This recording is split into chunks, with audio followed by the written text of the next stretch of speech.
પ્રભુ નેમનો પ્રેમ એ ઓછો એટલે ના થાય કે એને જેનો પ્રેમ હતો એ અદ્ભુત હતો. પ્રભુ નેમ એ શાશ્વત તીર્થોમાં સમાઈ ગયા અને એ સમાવા સાથે અનેકને સમજાવી ગયા.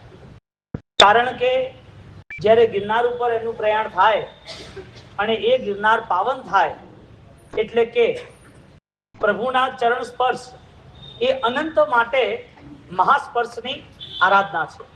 પ્રભુ જ્યાં જ્યાં પગલા પાડ્યા, પ્રભુ જ્યાં જ્યાં સાધનાઓ કીધી, જ્યાં જ્યાં એમણે તપ ત્યાગ અને ધ્યાન કીધા, એ બધી જ ભૂમિ ઉર્જા સંપન્ન સાબિત એટલે થઈ કે એ પોતે આત્મા એમણે મૂળભૂત જગતના સત્યને સ્વીકાર્યું. જગતનું સત્ય હતું કે ગમે તેમ કરી અને મારે બીજા જીવો પ્રત્યે જીવ દયા પાળવી, એટલે કે બીજા જીવો પ્રત્યે કરુણા રાખવી. અને એ કરુણા પોતાના હૃદયથી જ નીકળે, બહારથી આવેલી કરુણા એ કરુણા ન કહેવાય. એટલે કરુણાનો ધર્મ જેનો જેનો પ્રગટ થયો છે એ તીર્થંકરનો અધિકારી બન્યો છે. જેને જેને પણ મૈત્રી ભાવના ભાવી છે એ આત્મા સંસારની અંદર લાંબા સમય સુધી રહ્યો નથી અને આગળ વધીને તીર્થંકર નામ કર્મની એવી નિકાસના કરી છે કે જેના કારણે એ જીવને ઓલરેડી દરેક લોકો પૂજા કરવા આવવાના છે. મૈત્રી ભાવનો કેવો એવો રસ્તો, જૈના અને કરુણાની એવી કેવી મસ્તી કે એમાં જગતના સર્વ જીવો સમાઈ જાય. એનો મતલબ એ થયો, જો એક જીવ ન સમાય, કોઈ બીજા પ્રત્યે પણ આપણને પોતાને દુઃખ દેવાની ભાવના થાય, દુઃખ આપ્યું નથી, દુઃખ દેવાની પણ ભાવના થાય, તો એ પોતે તીર્થંકરની આરાધનાથી પાછો હટે છે. તીર્થંકર બનવાની વાત તો છોડો, આરાધનામાં પ્રવેશ કરવાની વાત બી છોડો. તો જીવ પ્રત્યે કરુણા રાખવા માટે નેમિનાથ ભગવાનની સંપૂર્ણ નવભાવની જીવન યાત્રા આપણી સામે છે. અને જેની પણ જીવન યાત્રા, જેના પણ ચરિત્ર જ્યારે સંભળાય છે, કથાનકોની વાત થાય છે, ત્યારે એ વ્યક્તિના જીવનની અંદર સાધનાઓની ઊંચાઈ હોય છે માટે જ વાત થાય છે. એટલે મહાપુરુષોના જીવન મહાન કાર્યોથી રંગાયેલા હોય છે. નેમિનાથ ભગવાન તીર્થંકર અને એ તીર્થંકર પ્રભુ જ્યારે લગ્ન માટે જઈ રહ્યા છે ત્યારે નવાઈ લાગે કે તીર્થંકર હોય અને એને પોતાને આ મોહનું વાતાવરણ કેમ પકડી રાખે. જે અંતિમ ભાવ છે, જેનો હવે એક પણ ભાવ થવાનો નથી, એ અંતકૃત કેવલી એવા તીર્થંકર પરમાત્મા એ જ્યારે લગ્ન કરવા જાય અને એ એમના વિવાહમાં જ્યારે એમને પશુઓના પોકાર, પશુઓની ચિચિયારીઓ, પશુઓની દયામણી સ્થિતિ જ્યારે એમને દેખાતી હોય, ત્યારે એ તીર્થંકરનો આત્મા એમની અંદરની બધી સામર્થ્યતાને કામે લગાડી દેશે. નિયમ એ બન્યો કે ધર્મ જે સર્વસ્વ બલવાન છે, ધર્મ સર્વ શક્તિ શિરોમણી છે. એટલે ધર્મ ન કરે પણ એનામાં વવાયેલો હોય, બીજ વાવેલું હોય, તો એ ગમે તેમ કહીને બહાર આવશે એના સારા નિમિત્તમાં, સારા ભાવ સાથે. નેમિનાથ ભગવાન પૂર્વના ભાવમાં રાજુલની જોડી સાથે આત્માની જે ઋણાનુબંધની સ્થિતિ હતી એ નવે નવ ભાવની આવી. એ આત્માનું બળ સમ્યક દર્શન વગર વધતું નથી, એ અહીંયા પ્રૂફ થાય છે. અને સમ્યક દર્શન વાળું જે બળ છે એ પણ અહીંયા નક્કી કરે છે કે સમ્યક દર્શન આધારિત જે બી સંસારની વ્યવસ્થાઓ છે એ બધી વ્યવસ્થાઓ એના માટે આરામથી, અલિપ્ત ભાવથી એને ભોગવાય છે. તીર્થંકરનો જીવ છે અને જ્યારે રાજુલ પાસે જાય છે અને એ જવાની જે સ્થિતિ છે એ સ્થિતિની અંદર અલ્પ ભોગાવલી કર્મ જે હતા એ બધા પૂર્ણ થયા.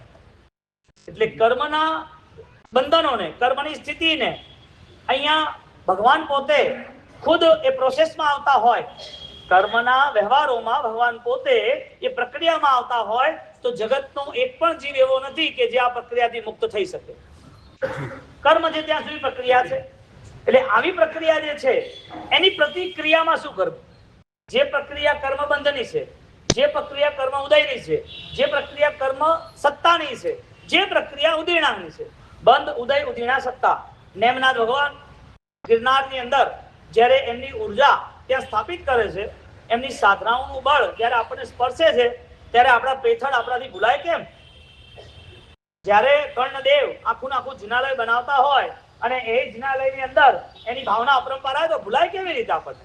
એટલે ગિરનાર જો તારણહાર બનતો હોય તો ગિરનાર તારણહારની અંદર એક જ મોમેન્ટ દરેક જણની છે, મારે સર્વસ્વ ત્યાગની ભૂમિકામાં આગળ વધવું છે.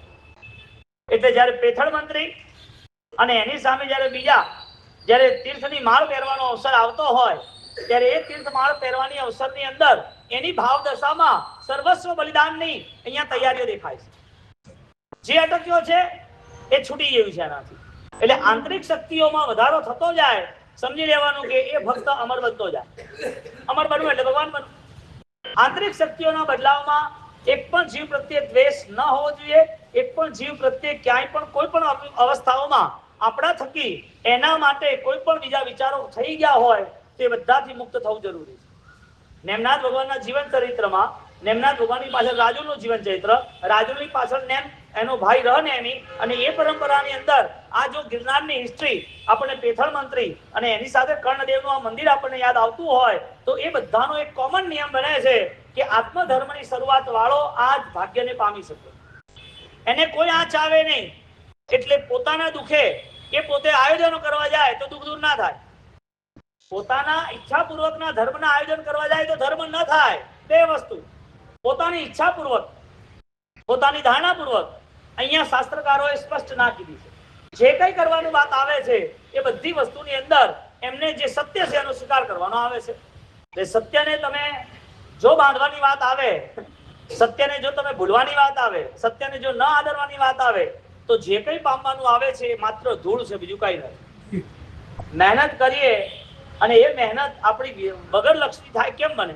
નેમ પ્રભુ, નેમ કુમાર જ્યારે એમને પોતાને આ રીતે જવાનું થાય અને એની અંદર એ પૂછે કે આ પશુઓ માટે શું, કે આ તો રાજાનું જીવન છે, રાજાની જે વ્યવસ્થાઓ છે એ વ્યવસ્થાઓનો એક હિસ્સો છે, અને દરેક બીજા રજપૂત રાજાઓ, બીજા સુરવીર પરાક્રમી રાજાઓ આવે એટલે એમના માટે સ્વાદિષ્ટ વ્યંજનો, સ્વાદિષ્ટ ભોજનો જોઈએ. અલગ અલગ પ્રકારની વેરાયટીઓ રાખીએ તો આપણું રાજ્ય જે છે, આપણી શોભા જે છે એ વધવાની છે, શક્તિ વધશે આપણી. એ કે આવી બધી વસ્તુમાં મને કોઈ ઇન્ટરેસ્ટ નથી. રથ પાછું ફેરવે છે. શાસ્ત્રકાર એમ કે છે કે પહેલું તો કર્મ ભગવાને ભોગવ્યું છે એટલે કોઈને પણ ભોગવવાનું જ છે. કર્મને ભગવાન સાથે પણ લેનદેન પૂરી કરવાની આવે છે. બીજો રિપ્લાય એ છે નેમનાથ ભગવાનના જન્મ કલ્યાણકનો, જે માણસ પાછો વળી શકે છે એ પોતે જ પવિત્ર બની શકે છે. બધી જ વસ્તુ બરોબર છે, પણ કોમન સેન્સ અને એના પોતાના ઇન્ટેલિજન્સ લેવલ પર, સ્માર્ટનેસ લેવલ પર ખબર તો પડવી જોઈએ કે અહીંથી મારે રોકાવાનું છે, અહીંથી અટકવાનું છે. જે અટકવાનું છે, જે રોકાવાનું છે એની તૈયારી કરવી, એનું નામ જ પચખાણ છે. કારણ કે પચખાણના નિયમમાં બહુ શ્રીરામી શબ્દ તો હોય જ, પણ એ જ પચખાણના નિયમમાં એવો શબ્દ બી છે, છિન્નય અસુહમ કર્મમ. કર્મ છેદાય છે એ પચખાણના કારણે છેદાય છે. પચખાણ એ છે પાછા વળવાની પ્રક્રિયા છે. પ્રતિક્રમણ, જે આક્રમણ કર્યા હતા એ આક્રમણથી હવે પાછા વળવું છે. જે પાપ કર્યા હતા એના રૂપે હવે મારે પ્રાયશ્ચિત કરવું છે. પાછા વળવાની પ્રવૃત્તિ નેમનાથ ભગવાનના આ જીવન ચરિત્રથી આપણને ખબર પડે કે નેમિનાથ પ્રભુએ જ્યારે આ બધી જ વ્યવસ્થાઓ પછી એ ડિક્લેર કરે કે ભાઈ મારે આ વ્યવહાર કરવો જ નથી, હવે હું આ વ્યવહારમાં જઈશ નહીં. આવા બધા જીવોને આજે દુઃખ આપવાનું હોય તો આના પછીના દુઃખોની શરૂઆત અને દુઃખોની પરંપરા કેટલી હશે? આજે આ બધા પંચેન્દ્રિય જીવોની હિંસા થતી હોય, એને ઓલરેડી તડપાવાના હોય, અને એ પણ ખાલી મારા એક પ્રસંગના કારણે આવા કોઈ મહોત્સવમાં મારે જવું નથી. પરમાત્મા પોતે આવી નાની પ્રવૃત્તિ દ્વારા એના અનુયાયી, એના ભક્તજન, એને માનવા વાળા, જેને શ્રદ્ધા છે એવાને એક સરસ મજાનો મેસેજ આપે છે કે જ્યાં આપણા થકી કોઈ દુઃખ પામતું હોય તો એ ધર્મ નથી. કારણ કે પાછું વળવું એ ધર્મ હતું, અને પાછું ના વળી શકે તો ધર્મ કેવી રીતે કહેવાય? નેમનાથ ભગવાને આ પ્રક્રિયા કરી હોત તો આજે જૈન કુળમાં શું ચાલતું હોત? નેમિનાથ પ્રભુના જીવનની અંદર આવી બધી વ્યવસ્થા હોત તો જે આ ભગવાનને માનવા વાળા છે, પહેલા તો ભગવાન જ ન બનતા, પણ આવું કર્યા પછી પણ કર્યું હોત તો એનો દાખલો લેતા કે જો સંસારમાં તો આવું બધું હોય જ, સંસાર છે એટલે બધું કરવું જ પડે. એટલે જૈનના ખોળીએ જૈન કુળ મળ્યા પછી એની પોતાની સ્થિતિમાં પરિવર્તન ના આવતું હોય, પાછા વળવાની ઈચ્છા ના થતી હોય, એક જીવનો પણ દ્વેષ, એનો મતલબ વિચારોનો ઉદ્ધાર કરવો જરૂરી છે. હા, શિથિલાચાર, આચારનો ઉદ્ધાર કરવાનો હોય, વિચારનો ઉદ્ધાર થાય કે ના થાય? ગુરુ મહારાજે શિથિલાચાર તરીકે એમણે બધી કલમો 35 સાવકોની બનાવી, 9 સાધુ જીવનની બનાવી. અને સાધુ જીવનની કલમ બનાવી હતી એના માટે કે યતિ પરંપરામાં એ આચારમાં સ્થિર થાય અને એ પોતે આરાધનામાં સ્થિર થાય. સાવક જીવનની બી કલમોમાં આ જ વાત હતી. પણ જ્યાં આચારો સારા હોય અને એના બધી વિચારો સારા ના હોય તો પછી ગુણને એને પોતાને ક્યાં સમાવવું? એક હીરો હોય, અમૂલ્ય હોય, 1 કરોડ રૂપિયાનો છે, હવે એ હીરાને પ્લાસ્ટિકની વીંટીમાં તો ના જ મુકાય ને. હીરાના માટે તો સોનું જ જોઈએ ને, એને સોનાની જ અંગૂઠી વીંટી જોઈએ. એમ અહીંયા જ્યારે આરાધના કરવી હોય તો એ આરાધનાના મૂળ ઉદ્દેશ્ય રૂપે એને પાછા વળવાની પ્રક્રિયા બતાવી. નેમનાથ ભગવાન એમના જન્મ કલ્યાણ રૂપે જ્યારે પાછા વળતા હોય તો એમનો એક ફાઇનલ મેસેજ છે કે જેને પાછા વળવાની ઈચ્છા થાય એના માટે ગિરનાર એને પાવન કરે. એટલે પાછા વળવું એ તીર્થયાત્રા છે, પાછા વળવું એ પાવન યાત્રા છે, પાછા વળવું એ પદયાત્રા નથી, એ ભાવયાત્રા છે. કારણ કે પાછા ન વળ્યો તો ભાવ છે, આ તીર્થ છે, એનું પવિત્રતા છે, એની આનંદ છે. તો નેમનાથ ભગવાને ખાલી જીવદયાનું પાલન કર્યું, એ જીવોને અભયદાન આપ્યા, ત્યાં સુધી આપણને મેસેજ આપ્યો. દરેક તીર્થંકર માટે આ કોમન મેસેજ હતો કે કોઈ પણ જીવને મારા થકી દુઃખ ના પડવું જોઈએ. એટલે જ્યારે પણ મનેનમ વાય કાયણમ બોલતા હોઈએ, મન દંડ, વચન દંડ, કાયા દંડ, તો એ કાયા દંડ તરીકે મેં કેટલી પંચેન્દ્રિય જીવો સુધીની હિંસા કરી, વચન દંડ તરીકે મેં કેટલા આકરા વચન બોલ્યા, મન દંડ તરીકે સારું છે કે પિક્ચર બહાર નથી આવતું, લાભો મારે તો દેખાઈ આવે, કર્કશ વચન બોલે, કડક વચન બોલે, ગાળાગાળી કરે તો દેખાઈ આવે, પણ મન નથી દેખાતું એ સારું છે. નતર એના કાયદામાં કોઈ ચોપડીઓ, નોટો ને મોટા મોટા વોલ્યુમ્સ ભરાઈ જાય, અટકે જ નહીં. કારણ કે મનના એટલા બધા તરંગોને, એટલા બધા વિચારોને, એટલી બધી વ્યવસ્થાઓ છે, જે વ્યવસ્થાઓ અનંતકાળની છે, એના કારણે ગમે ત્યારે પલટી મારે, ગમે ત્યારે ગમે તે વિચારી દે. એટલે ધર્મ આરાધના કર્યા પછી, ભગવાન જોડે બેસ્યા પછી, સમસરને જોયા પછી, પરમાત્માની વાણી સાંભળ્યા પછી પણ એના મનના વિચારોમાં એ પોતે પાછો વળવાનો ભાવ નથી રાખતો. શિથિલાચારનો ઉદ્ધાર થાય કે વિચારોનો ઉદ્ધાર થાય? પહેલો નંબર કોનો આવે? વિચારોનો આવે. કેમ આવે? કારણ કે શરૂઆત અહીંથી થાય છે ગુણસ્થાનકની.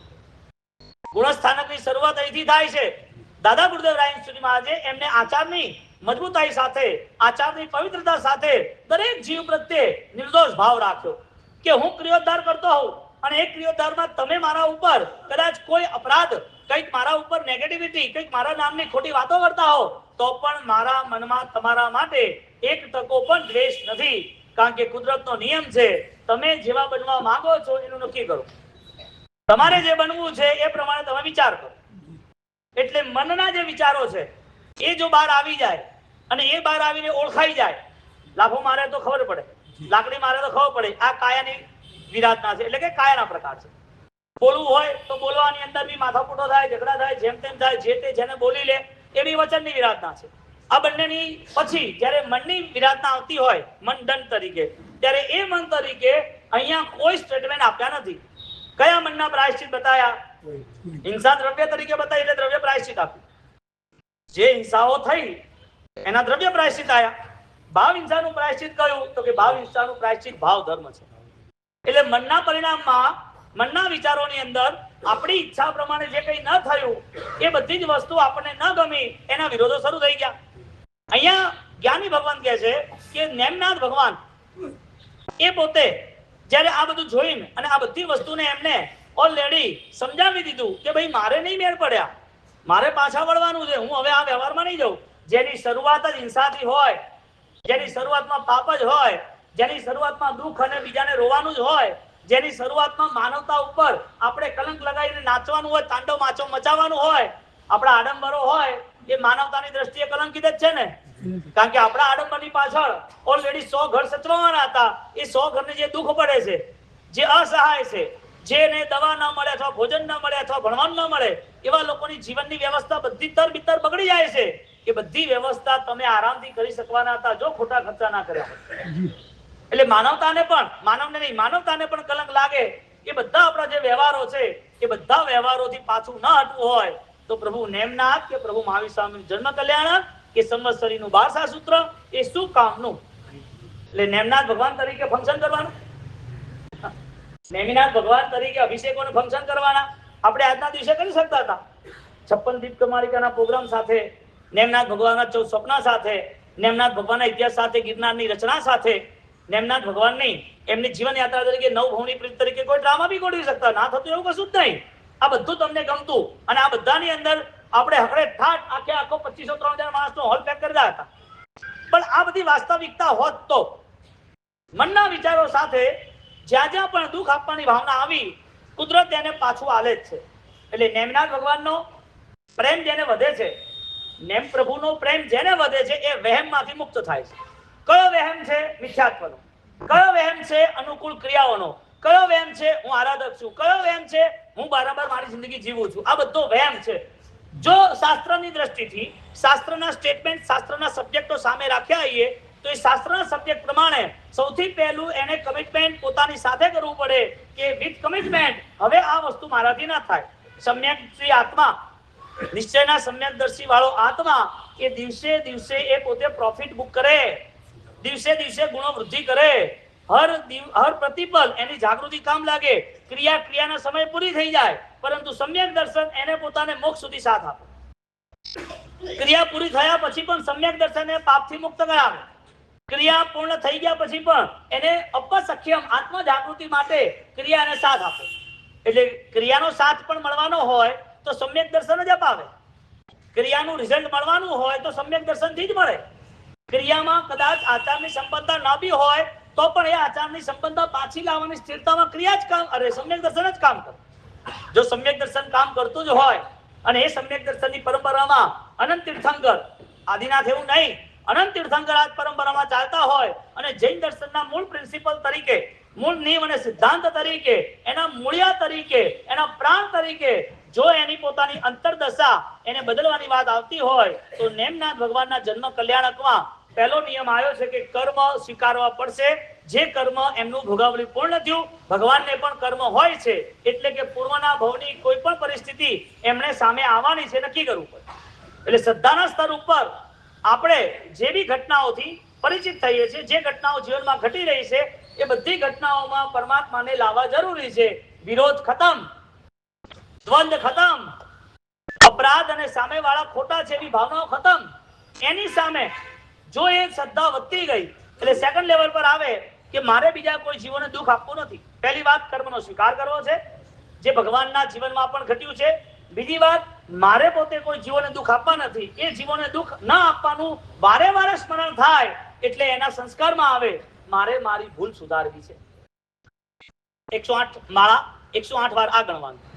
ભગવાન જોડે બેઠા આવીએ અને એ પરમાત્માને પોતાના માન્યા હોય અને પરમાત્મા જોડે જ્યારે એમની જોડે ભક્તિ એટલે ચર્ચા વિચારણા વાતચીત કરતા આવીએ અને બંધ આંખોએ એ પરમાત્મા નજરમાં ઉતરી જતા હોય અને એ હૃદય આપણું નાચી ઉઠતું હોય કે પ્રભુ મારી ભૂલ છે, મારે સુધારો કરવો છે, મારી ભૂલ સુધરે એવા આશીર્વાદ આપો, હવે મારે આ ભૂલ નથી કરવી. એ વખતે જે આંસુ આવે એ બધા આંસુ એ પરમાત્માના ઓલરેડી અમી વર્ષા છે, જે આપણને આવી નથી.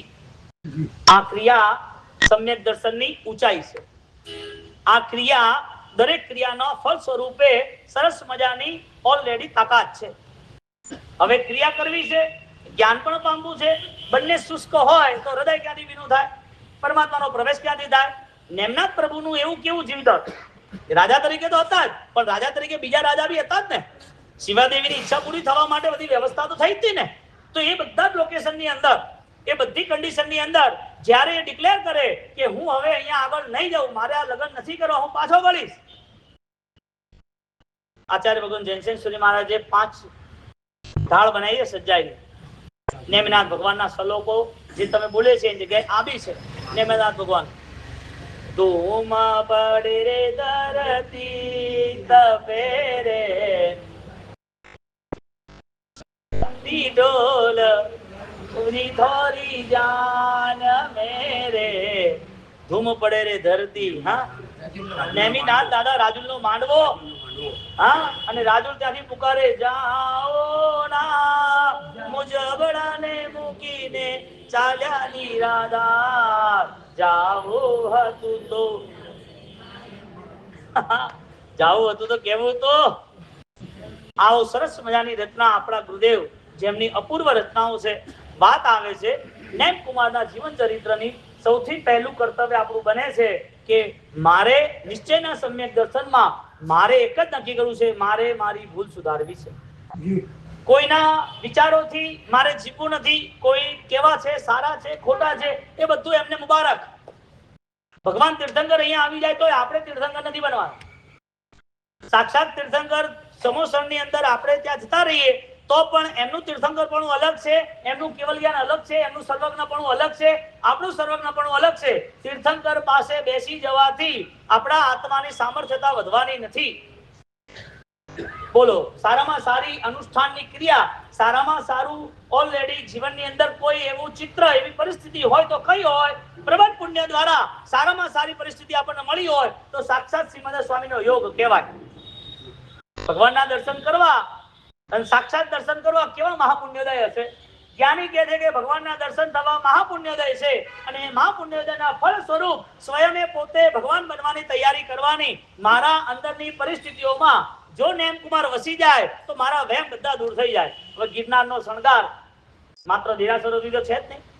હા, નેમકુમાર જો ગિરનારનો શણગાર હોય, નેમકુમાર સૌરીપુરી અને એની અંદર યાદવ કુલનો ઓલરેડી શણગાર બનતા હોય અને જૈન શાસનના અંગાર રૂપે થતું હોય તો એક બાજુ રાજાનું જીવન છે અને એક બાજુ ત્યાગના જીવનની અંદર સડસડાટ એ ચડી જાય છે અને એ જેવા પાછા જાય છે, આ બાજુથી બધા ના પાડે છે, આ બાજુ રાજા મહારાજા એ પોતે વિચાર કરે છે શું થયું, કેમ થયું. પણ સત્ય હંમેશા પ્રભાવક જ હોય છે. સત્યને સાચને આંચ નથી આવતી. સત્યની અંદર દરેક વ્યક્તિ ભાવથી જોડાઈ જાય છે. સત્યની ખબર પરખ થવી જોઈએ. નેમકુમાર પાછા વળે છે અને રાજાઓમાં ચર્ચા થવા માંડી. આ બાજુ પેલા બેન બેભાન થઈ ગયા, રાજુ રાણી, અને રાજુ રાણી બેભાન થઈ ગયા અને એને સમજાવે છે હવે આવા શ્યામ બળનાનું કામ શું હતું? તું તો રાણી છે, રૂપાળી છે, રૂડી છે, હજી વધારે થશે, કોઈ વાંધો જ નથી. એ કહે છે કે ના, કેવું અહીંયા સરસ મજાનું પવિત્રતાનું વાતાવરણ ઊભું થાય છે.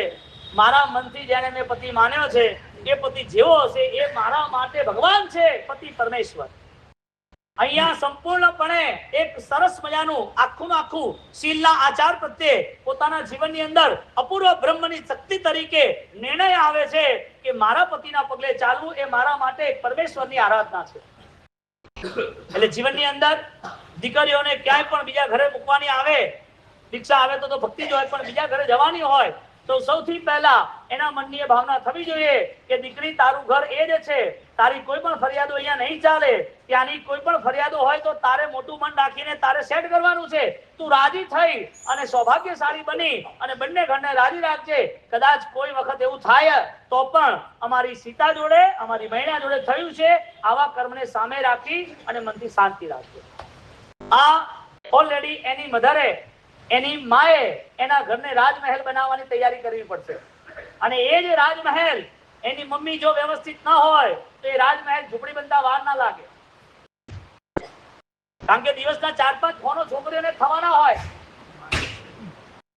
અને એ 4-5 ફોનોની અંદર આખો દિવસ ઘરમાં આમ ના થાય ને આવું કેમ થયું ને આને આમ કેમ કર્યું, આવું ન ચાલે, આ કર્યું તો સારું હોત. છેવટે એના દુઃખમાં સૌથી વધારે ભાગીદાર કોણ બને? માં બને.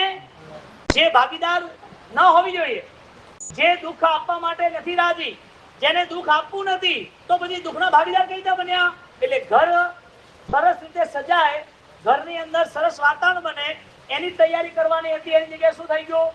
એટલે કોઈ પણ પુણ્યશાળી પોતાના પરિવારને, પોતાના દીકરા દીકરીઓને જેટલા વધારે સાત્વિક સંસ્કાર આપશે એટલી એની જીવન યાત્રા સુખી થશે. કારણ કે કુદરતનો ન્યાય છે, બાળપણ, ઘડપણ ને બીમાર એ બધાને સહારો જોઈએ.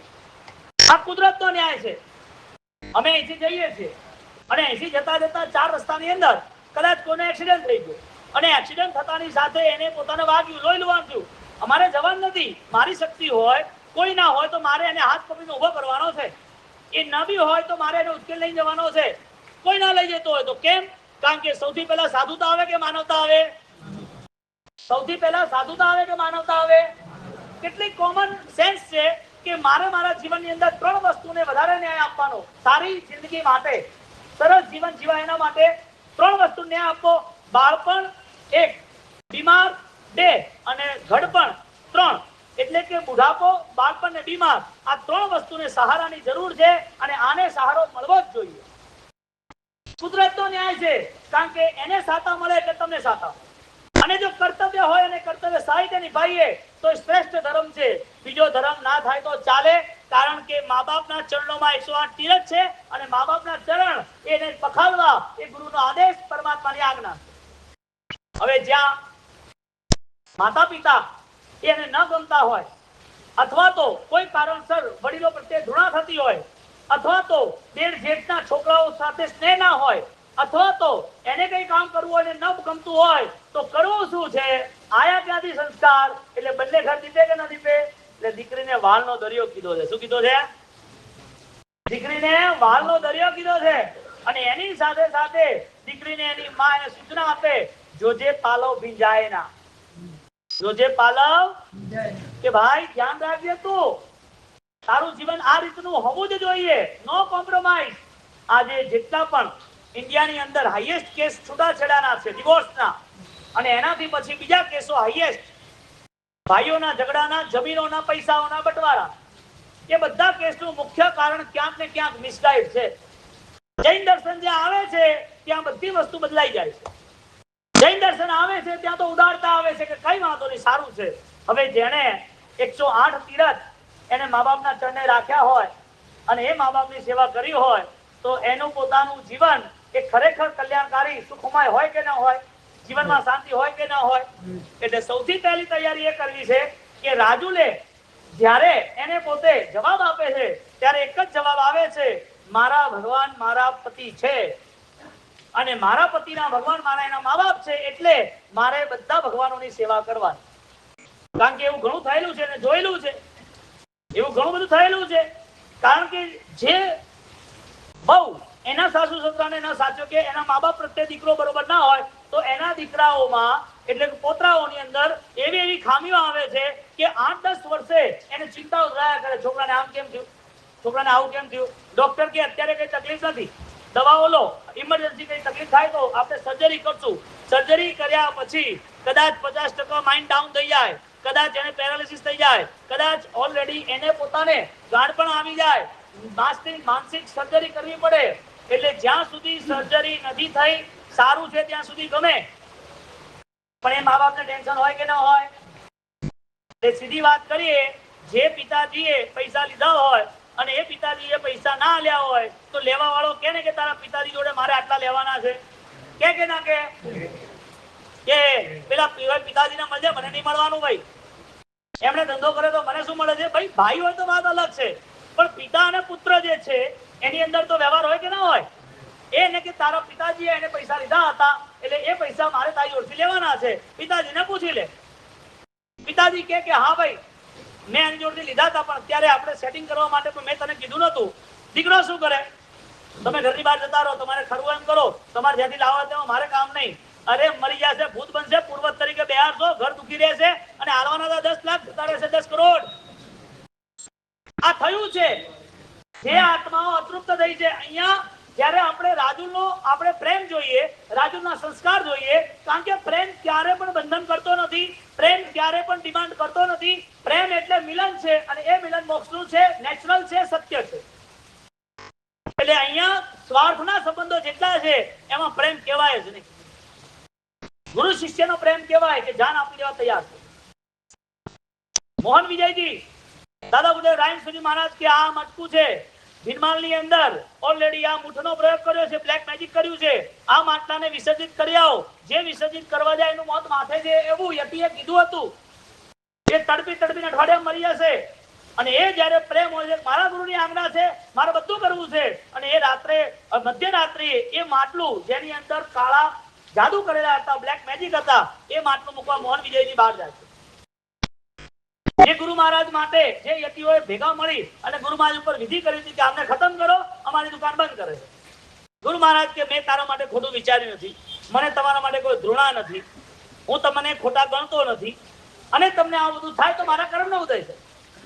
એટલે ક્યારે પણ કોઈ તમારું ખોટું કરે એમાં તમારું ખોટું થતું નથી, તમારું સારું જ થાય છે.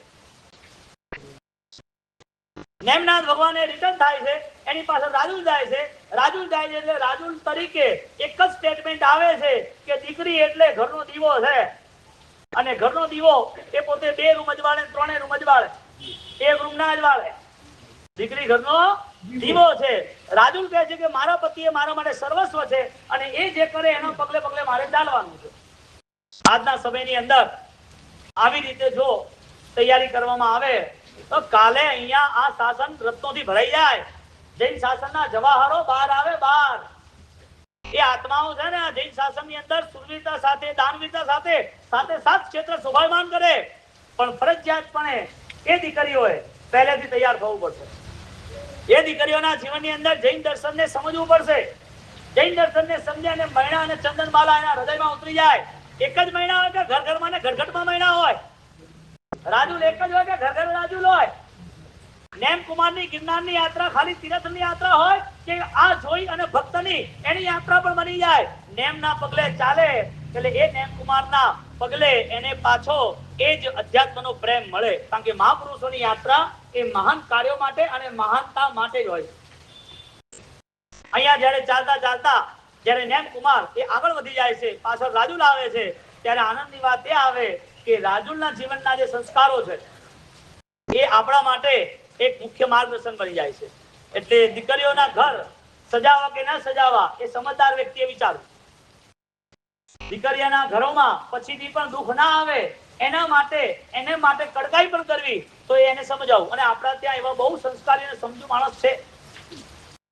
આપણા અમદાવાદની અંદર જે પહેલા ચોમાસા 18 વર્ષ પહેલા થયા અને ઘરે 3 દીકરી ને 2 દીકરા, અને એની અંદર નાની દીકરીને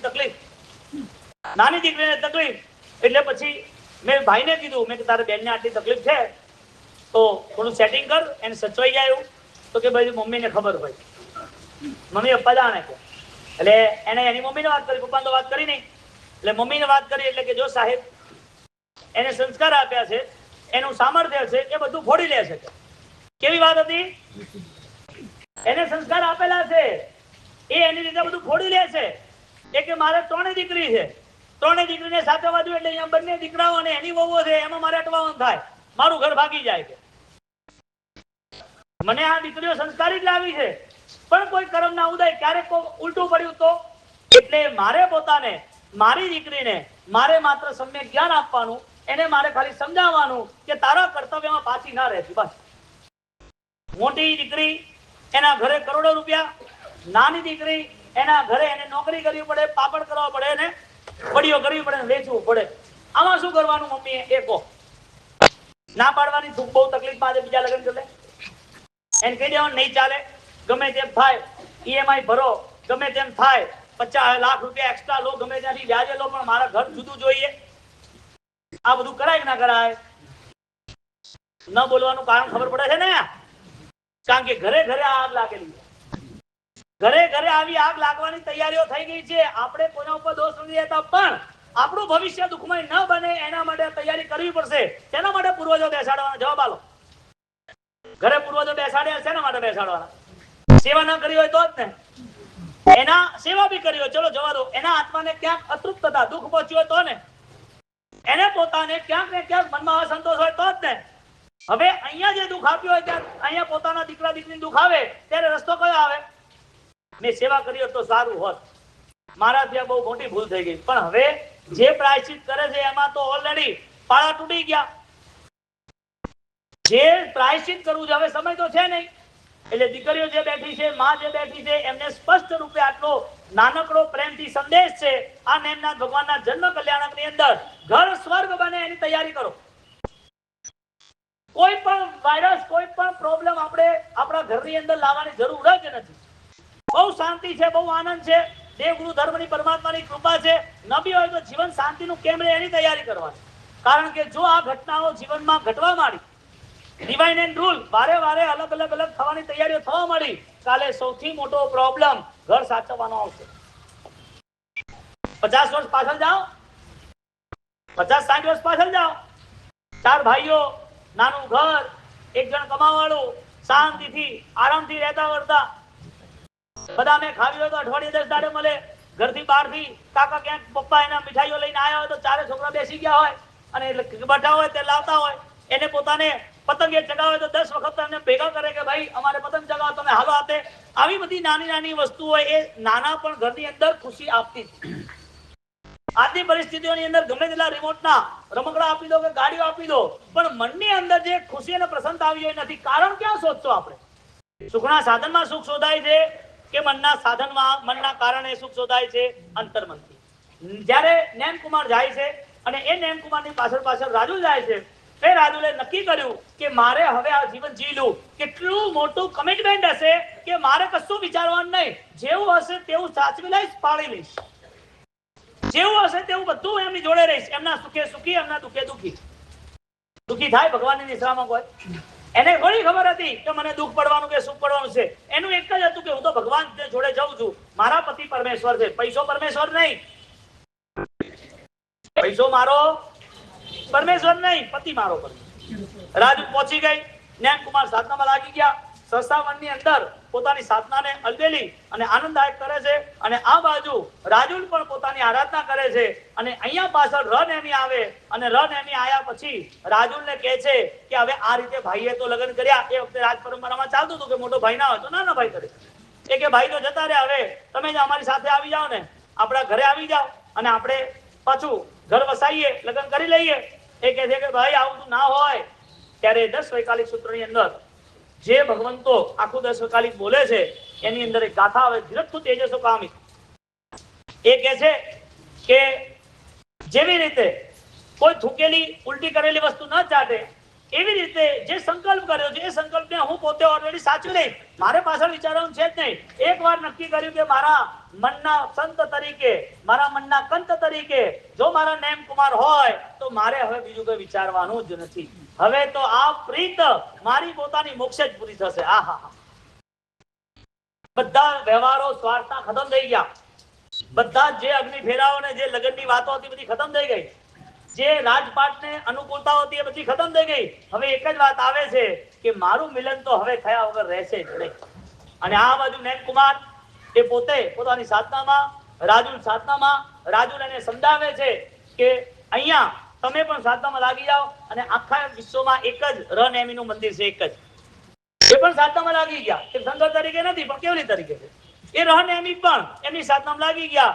નેમકુમારની એવી કેવી જીવદયાની પરિણતિ, નેમકુમારનું એવું કેવું ભોગાવી કર્મ જે પાછા વળવાનું. રાજુલ એની પાછળ વળી, રાજુલ સાથે રનેમી એના પાછળ પડ્યા, અને એ પાછળ જઈ જાય. એ ગિરનાર આજે આપણા સૌને માટે હૃદયનો શણગાર બન્યો, અને વારે વારે જય ગિરનાર કરી જતા આવીએ. પેથળ મંત્રી જેવા એ 56 ઘડી સોનું એ વખતનું જે વર્લ્ડની જીડીપી કરતા વધારે, જે ઇકોનોમી લેવલ પર જીડીપી ગણવામાં આવે કે કેટલું ઇકોનોમી, કેટલા પૈસા આજે આ કન્ટ્રી પાસે છે, એ કન્ટ્રીની જે ઓલરેડી પૈસાની હેરફેર થાય, જે ધંધા બિઝનેસ થાય, જે ડેવલપમેન્ટ થાય, એ પ્રકારે જીડીપી ગણાય. અને એ જીડીપી તરીકે એ વખતે 56 ઘડી સોનું ગણિત કરવા જઈએ તો 11 લાખ કિલો સોનું હતું. 11 લાખ કિલો સોનું કોના માટે?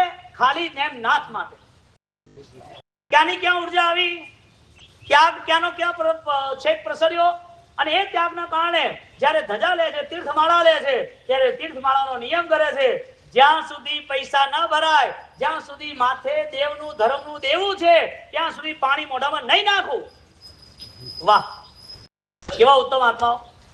અને જે પોતાના ભાવથી જીવવા માંગે છે એને કોઈ ફરિયાદ હોતી નથી, એને કોઈ બીજાની વાત હોતી નથી.